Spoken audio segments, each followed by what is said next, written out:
Hello दोस्तों, स्वागत है आप सभी का मेरे यूट्यूब चैनल ASR क्लासेज में।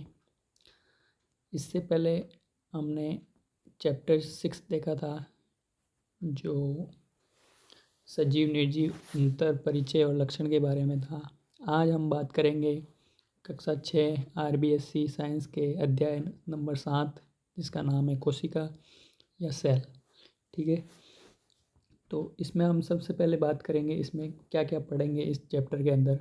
तो इसमें अध्ययन के कुछ बिंदु दिए हुए हैं। पहले 7.1, 7.2, 7.3, 7.4, 7.5, 7.6। आप यहाँ पे क्लियरली देख सकते हैं ये अध्ययन बिंदु। इनमें क्या क्या है। एक है कोशिका एवं कोशिका की खोज। पहले बिंदु में पढ़ेंगे कोशिका क्या है और कोशिका की खोज किसने की। दूसरे बिंदु में हम पढ़ेंगे कोशिकीय संगठन के आधार पर जीव। तीसरे में पढ़ेंगे कि कोशिका का माप कैसे माप होता है कोशिका का। चौथा, कोशिका की आकृति। पाँचवें में पढ़ेंगे कोशिका के विभिन्न भाग, जिसमें जैसे कि लाइसोसोम है, माइटोकॉन्ड्रिया है, या गोल्जी काय है, या केंद्रक है, वो उन भागों की चर्चा करेंगे। उसके बाद सबसे अंत में प्रोकैरियोट्स और यूकैरियोट्स, जो कोशिका को बांटा गया है प्रोकैरियोट्स और यूकैरियोट्स में, उसके बारे में भी अध्ययन करेंगे। ठीक है, तो ये चैप्टर थोड़ा लंबा है, तो इसको अलग अलग पार्ट्स में करेंगे। आज ये पार्ट 1 है, इसके बाद पार्ट 2 और हो सकता है पार्ट 3 भी बन जाए। ठीक है, तो आज सबसे पहले बात करते हैं कोशिका एवं कोशिका की खोज। आप सभी ने मकान को बनते हुए देखा होगा। इसे बनाने के लिए बहुत सी ईंटों की आवश्यकता होती है। मकान वगैरह बनते हैं तो उनके लिए हम ईंटों का प्रयोग करते हैं। ठीक है, तो ईंटों से मिलजुल कर ही मकान बनता है। एक ईंट होती है, फिर दूसरी तीसरी, ऐसे करते ही ईंटों से पूरा मकान बन जाता है। इन ईंटों को आपस में जोड़ने से मकान का निर्माण होता है। इसी प्रकार सभी जीव जंतुओं के शरीर का निर्माण भी अनेक कोशिकाओं से मिलकर हुआ है। जैसे मतलब मकान ईंट से बनता है, वैसे ही हमारा जो शरीर है, मानव शरीर, वो या कोई भी जीव जंतु का शरीर है, वो कैसे बनता है, कोशिकाओं से मिलकर बनता है। अनेक कोशिकाएं मिलती है। जैसे मकान के लिए एक ईंट होती है, वैसे ही हमारे शरीर के लिए क्या होती है, कोशिका होती है। क्या आप अनुमान लगा सकते हैं कि हमारा शरीर कितनी कोशिकाओं से मिलकर बना है? तो बहुत सी कोशिकाओं से बना है। ठीक है, तो इसके बारे में ये देखा, अंडरलाइन किया हुआ है। रॉबर्ट हुक ने सन 1665 में सर्वप्रथम कोशिका की खोज की। तो कोशिका की खोज किसने की? इम्पोर्टेंट पॉइंट है आपके लिए। रॉबर्ट हुक ने 1665 में की। कैसे की उन्होंने स्वयं द्वारा निर्मित सूक्ष्मदर्शी के नीचे कॉर्क की पतली परत को रखा और देखा। कॉर्क की परत, ये देखो चित्र में आप देख पा रहे हैं यहाँ पे, ये वाली जो चित्र में है, ये कॉर्क की एक पतली परत है। उसको सूक्ष्मदर्शी में देखा। कॉर्क की पतली परत में उन्हें मधुमक्खी के छत्ते के समान कोष दिखाई दिए। जो मधुमक्खी का छत्ता देखा होगा आपने, उसमें कैसे छोटे छोटे होल्स वगैरह होते हैं, ऐसे ही कॉर्क में भी दिखाई दिए उन्हें। इन कोष्ठों को रॉबर्ट हुक ने कोशिका नाम दिया। कोशिका नाम दिया किसने? रॉबर्ट हुक ने का नाम दिया। मतलब या तो सेल कह सकते हैं अंग्रेजी में, या फिर कोशिका। तो कोशिका की खोज किसने की? रॉबर्ट हुक ने की। कब की? 1665 में की। और कैसे की? तो मधुमक्खी के छत्ते के समान कॉर्क को उन्होंने सूक्ष्मदर्शी में देख कर की। ठीक है, फिर है कोशिकीय संगठन के आधार पर जीव।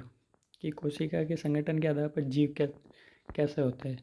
तो कोशिका के संगठन के आधार पर जीव दो प्रकार के होते हैं। एक तो होता है एक कोशिकीय जीव और एक होता है बहुकोशिकीय जीव। एक कोशिकीय जीव बोले तो जिसमें एक ही कोशिका होगी, नाम से ही पता चल रहा है एक कोशिकीय जीव, यानी एक कोशिका होती है वो जीव एक कोशिकीय जीव। और जिनमें बहुत सारी कोशिका होती है वो बहुकोशिकीय जीव।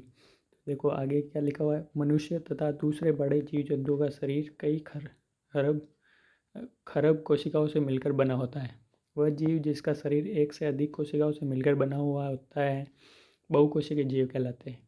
कुछ जीव जैसे अमीबा, पैरामीशियम आदि का शरीर एक कोशिका से बना होता है, इन्हें एक कोशिकीय जीव कहते हैं। तो जिनका शरीर एक कोशिका से बना होता है वो एक कोशिकीय जीव। तो इसके उदाहरण कौन कौन से हैं? उदाहरण है अमीबा और पैरामीशियम, एक कोशिकीय जीव के उदाहरण है। जबकि बहुत सारी कोशिकाओं से मिलकर बना होता है वो क्या होता है? बहुकोशिकीय जीव। एक कोशिकीय जीव भी बहुकोशिकीय जीव के समान श्वसन, पाचन, वृद्धि, जनन जैसी सभी क्रियाएं करते हैं। जो मतलब सजीवों में क्रियाएं पाई जाती है वो दोनों में होती है, जैसे एक कोशिकीय जीव या बहुकोशिकीय जीव दोनों में होगी। लेकिन अंतर क्या होगा कि एक कोशिकीय जीव में तो एक कोशिका होगी और बहुकोशिकीय जीव में बहुत सारी कोशिकाएं होगी। प्रत्येक कोशिका में एक केंद्रक होता है। क्या होता है? केंद्रक होता है। न्यूक्लियोइड्स कोशिका में स्थित केंद्रक के चारों ओर पाई जाने वाली झिल्ली की अनुपस्थिति व उपस्थिति के आधार पर जीवों को क्रमशः प्रोकैरियोट्स और यूकैरियोट्स में विभाजित किया जाता है। जो मतलब केंद्रक पाया जाता है कोशिका में, उस पर एक झिल्ली होती है। अगर वो झिल्ली बनी हुई है उस पर तो होते हैं यूकैरियोटिक जीव। अगर वो झिल्ली सुविकसित नहीं है या बनी हुई नहीं है तो प्रोकैरियोट जीव। इसके बारे में हम लास्ट पॉइंट में ज़्यादा डिटेल में बताएंगे। फिर है कोशिका का माप, थर्ड पॉइंट। कोशिका का आकार 1 मीटर के 10 लाखवें भाग यानी माइक्रोमीटर के बराबर सूक्ष्म होता है। मतलब एक जो मीटर होता है उसका भी कितना भाग, 10 लाखवां भाग, मतलब इतना छोटा होता है सूक्ष्म। इन्हें हम कुछ सेंटीमीटर लंबा हो सकता है। अधिकतर कोशिकाएं अति सूक्ष्म होती है, बहुत छोटी होती है। इन्हें हम नग्न आंखों से नहीं देख सकते। इन्हें देखने के लिए सूक्ष्मदर्शी यंत्र की सहायता ली जाती है। किसकी सहायता ली जाती है? ये देखो इधर देख रहे हैं, ये सूक्ष्मदर्शी, इसकी सहायता ली जाती है। सबसे छोटी कोशिका का आकार 0.1 से 0.5 माइक्रोमीटर है, जो कि जीवाणु का जीवाणु जो सबसे छोटी कोशिका है वो कौन सी है? उसका आकार कितना है? 0.1 से माइक्रोमीटर से जीवाणु की कोशिका है वो एक जीवाणु होता है माइकोप्लाज्मा, उसमें होती है।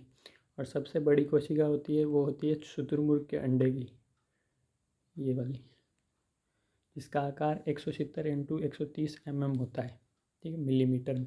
सबसे बड़ी कोशिका कौन? शुतुरमुर्ग का अंडा। और सबसे छोटी जीवाणु कौन सा जीवाणु? माइकोप्लाज्मा, ठीक है। तो अब तक हमने क्या देखा? 3 पॉइंट पढ़े। सबसे पहले कोशिका की खोज किसने की? रॉबर्ट हुक ने की। कब की? 1665 में की। कैसे की? तो कॉर्क को सूक्ष्मदर्शी में देखा और नाम दिया कोशिका। फिर हमने कोशिका संगठन के आधार पर जीव पढ़े। कितने प्रकार के? 2 प्रकार के, एक कोशिकीय, एक बहुकोशिकीय। एक कोशिकीय जिसमें एक कोशिका पाई जाती है और बहुकोशिकीय जिसमें बहुत सारी कोशिकाएं पाई जाती है। फिर हमने देखा कोशिका का माप। सबसे छोटा कौन? जीवाणु। कौन सा? माइकोप्लाज्मा, जिस पर आकार कितना होता है? 0.1 से 0.5 माइक्रोमीटर होता है। कितना होता है ये? और सबसे बड़ी कोशिका कौन सी? शुतुरमुर्ग का अंडा। इसका आकार कितना होता है? 170 इंटू 130 mm। ये आपको याद नहीं रखना, सिर्फ उदाहरण याद रखना है कि सबसे बड़ी कोशिका कौन सी होती है और सबसे छोटी कौन सी होती है। इसके बाद कोशिका की आकृति। कुछ कोशिकाओं की आकृति निश्चित नहीं होती, वे अपना आकार बदलती रहती है, जैसे अमीबा और माइकोप्लाज्मा, ये उदाहरण है। माइकोप्लाज्मा जो सबसे छोटी जीव कोशिका है, ये अमीबा का चित्र दे रखा है आपको। अमीबा कुछ ऐसा होता है, इनका शरीर मतलब आकार बदलते रहते हैं कोशिकाएं। हमारे शरीर में भी विभिन्न प्रकार की कोशिकाएं पाई जाती है, इनका आकार कैसा होता है? तो इनका आकार देखो, हमारे शरीर में पाई जाने वाली कोशिकाओं में एक तो होती है रक्त कणिकाएं। कुछ कोशिकाएं गोल और चपटी होती है, जैसे ये ब्लड सेल्स है, ये वाली। ये ब्लड सेल आपको कैसी दिखाई दे रही है? गोल और चपटी दिखाई दे रही है, पिचकी हुई है।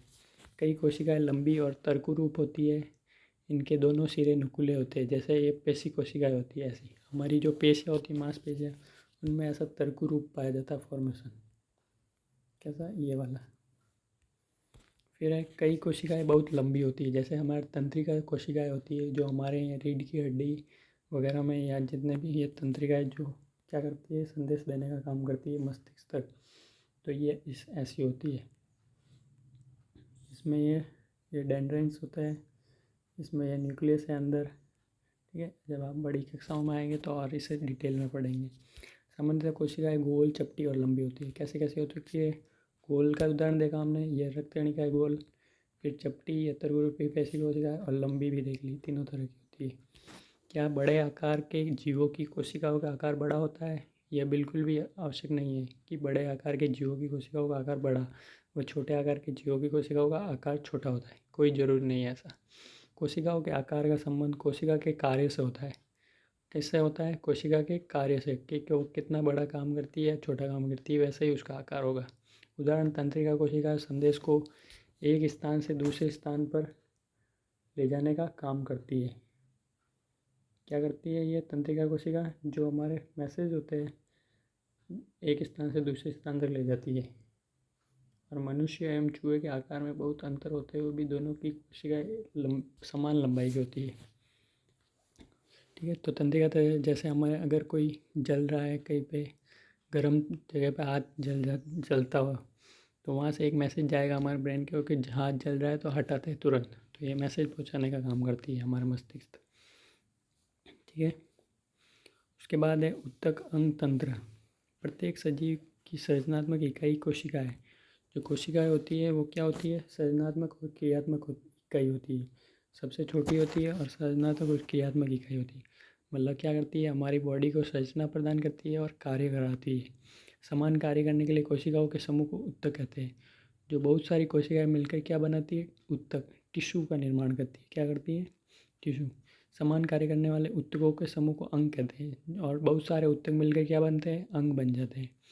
फिर बहुत सारे अंग मिलकर अंग तंत्र का निर्माण करते हैं, जैसे उत्सर्जन तंत्र, श्वसन तंत्र, ठीक है, परिचंदन तंत्र, ऐसे। और विभिन्न तंत्रों से मिलकर हमारा शरीर बनता है। सबसे शरीर का छोटा पार्ट कौन सा? कोशिका। ठीक है। फिर बहुत सारी कोशिकाएं मिलकर क्या बनाती है? उत्तक बनती है। और बहुत सारे उत्तक मिलकर फिर अंग बनता है। अंग से क्या बनता है? अंग तंत्र बनता है। और फिर शरीर बनता है, जैसे हमारा ह्यूमन बॉडी है जैसे। ठीक है। तो आज हम इतना ही पढ़ेंगे इस चैप्टर को। बाकी आगे पार्ट 2 में देखेंगे इसको। ये कुछ गतिविधियाँ देगी कि ये कोशिका के विभिन्न भाग दे रखे, प्रोकैरियोट्स और यूकैरियोट्स। और फिर इसके क्वेश्चन आंसर भी मैं आपको करवाऊँगा लास्ट में। ठीक है। तो आज के लिए बस इतना ही। अगर वीडियो पसंद आया है तो लाइक करें, और कोई प्रॉब्लम है, आपका कोई क्वेश्चन है तो उसे कमेंट में ज़रूर बताएं, और चैनल को सब्सक्राइब करना ना भूलें। ठीक है। इसका पार्ट 2 जल्दी आपको मिलेगा। धन्यवाद।